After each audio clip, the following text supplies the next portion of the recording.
आज के इस बुलेटिन में बात करेंगे उद्धव ठाकरे ने क्यों कहा कि महाराष्ट्र की जनता इस बेइज्जती को बर्दाश्त नहीं करेगी। फिर हम जानेंगे किसने कहा कांग्रेस के घोटाले से देश की पहचान होती थी। फिर हम बात करेंगे असदुद्दीन ओवैसी ने नवनीत नारंग को क्या चैलेंज दिए। साथ ही बात करेंगे पीएम मोदी ने शरद पवार को हाथ मिलाने का ऑफर दिया, इस पर पवार ने क्या कहा। बुलेटिन के आखिरी में बात करेंगे आसनसोल में अमित शाह ने क्या बयान दिए। लेकिन उससे पहले तमाम खबरों को जानने के लिए हमारे चैनल को लाइक और सब्सक्राइब जरूर कर लें। जेल से निकलने के बाद अरविंद केजरीवाल ने ईश्वर और जनता को धन्यवाद दिया। आज शनिवार को हनुमान मंदिर जाएंगे, फिर रोड शो करेंगे।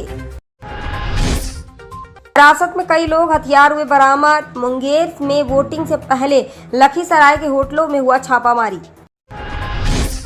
बीजेपी नेता देवराज गौड़ा को पुलिस ने प्रज्वल रेवन्ना यौन उत्पीड़न मामले में किया गिरफ्तार। राम भद्राचार्य जी ने किए भविष्यवाणी, बोले मैंने अपनी आंखों से रामलला के दर्शन किए और इस बार मोदी की 370 सीटें आएंगी। दुष्यंत चौटाला की मां और जेजेपी उम्मीदवार नैना चौटाला पर कुछ लोगों ने किया पथराव। उन्हें तो कुछ नहीं हुआ पर 6 लोग हुए घायल। रोहिणी आचार्य ने मढ़ौरा स्थित चीनी मिल चालू न होने पर मोदी पर कसा तंज, बोली मढ़ौरा आइए, चाचा और भतीजी साथ बैठकर चाय पियेंगे और सारण में मिठास घोलेंगे।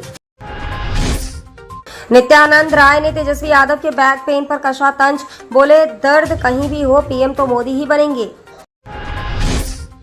राहुल गांधी बोले मैं कांग्रेस का होते हुए भी यह कह रहा हूं कि कांग्रेस पार्टी ने भी गलतियां की हैं, हमें अब बदलनी अपनी राजनीति होगी। अखिलेश और डिंपल की लाडली बेटी अदिति यादव घर घर जाकर वोट मांग रही हैं। राहुल गांधी बोले पीएम मोदी नहीं, वो 21वीं सदी के राजा हैं, पर मैं लिख कर दे सकता हूं कि वो 180 से ज्यादा सीटें नहीं ला पाएंगे। तो चलिए बढ़ते हैं बड़ी खबरों की ओर, मगर तमाम बड़ी खबरों को जानने से पहले हमारे चैनल को लाइक और सब्सक्राइब जरूर कर लें। पीएम मोदी ने उद्धव ठाकरे की पार्टी को नकली शिवसेना करार दिया था। इसके अलावा प्रधानमंत्री ने उद्धव को बाल ठाकरे का नकली पुत्र भी कहा था। इसके जवाब में ठाकरे ने कहा है कि महाराष्ट्र इस तरह की बेइज्जती को बर्दाश्त नहीं करेगा। उद्धव ने कहा कि पीएम मोदी ने महंगाई पर पूर्व प्रधानमंत्री मनमोहन सिंह पर निशाना साधा था, लेकिन अब इसी मुद्दे पर वह पीएम मोदी खामोश है। शिवसेना यूबीटी नेता ने कहा है कि पीएम मोदी गाय पर बात करते हैं लेकिन महंगाई पर कुछ नहीं बोलते हैं। उन्होंने कहा प्रधानमंत्री ने 2014-2019 के चुनावों में नामांकन के लिए मेरे हस्ताक्षर लिए थे।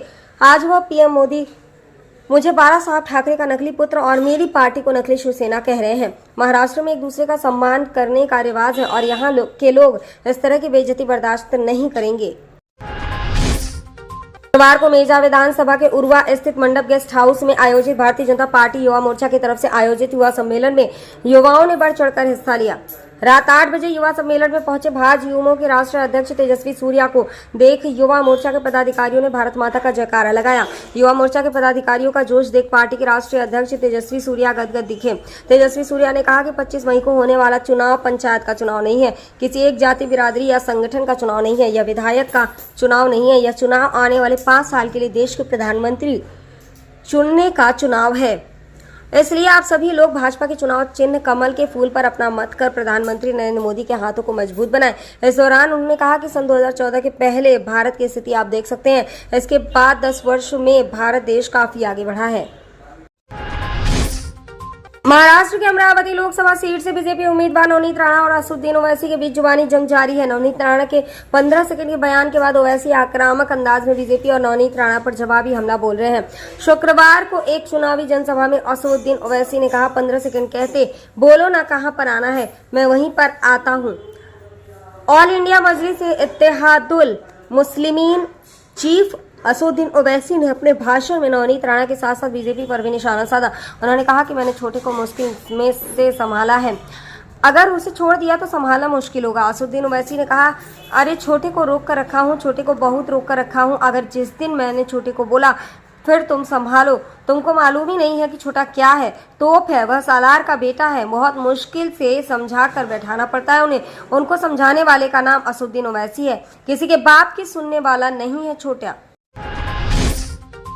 प्रधानमंत्री नरेंद्र मोदी ने एनसीपी के नेता शरद पवार के हालिया बयान पर तंज कसते हुए उन्हें बीजेपी के साथ मिलाने का ऑफर दिया था। वहीं अब शरद पवार ने प्रधानमंत्री के तंज का जवाब देते हुए कहा कि वह कभी भी नेहरू गांधी विचारधारा को नहीं छोड़ेंगे और मुस्लिम विरोधी रुख अपनाने वालों से हाथ नहीं मिलाएंगे। शरद पवार ने कहा था कि आने वाले वर्षों में छोटे क्षेत्रीय दल कांग्रेस के साथ जा सकते हैं या विलय कर सकते हैं। इस पर पीएम मोदी ने पवार का नाम लिए बिना उनकी पार्टी को नकली एनसीपी कहा कि कांग्रेस के साथ विलय करके 4 दिनों में मर जाने से बेहतर होगा कि वह महाराष्ट्र की बीजेपी के नेतृत्व वाले गठबंधन में गर्व के साथ शामिल हो जाएं। केंद्रीय गृह मंत्री अमित शाह ने पश्चिम बंगाल की आसनसोल लोकसभा सीट से भारतीय जनता पार्टी के प्रत्याशी एसएस अहलुवालिया के समर्थन में शुक्रवार को एक रोड शो में हिस्सा लिया। फूलों से सजे ट्रक पर सवार शाह ने भीड़ को देखकर हाथ हिलाया और समर्थकों ने अमित शाह जी स्वागतम और भारत माता की जय और भाजपा जिंदाबाद जैसे नारे लगाए। शाह ने भीड़ को संबोधित करते हुए मुख्यमंत्री ममता बनर्जी की अगुवाई वाली तृणमूल सरकार और उनके सहयोगियों के कथित अत्याचार को समाप्त करने का संकल्प लिया। उन्होंने कहा कि आपने ममता बनर्जी की अगुवाई वाली टीएमसी सरकार, उनके भतीजे अभिषेक बनर्जी और अन्य नेताओं का बहुत अत्याचार सह लिया।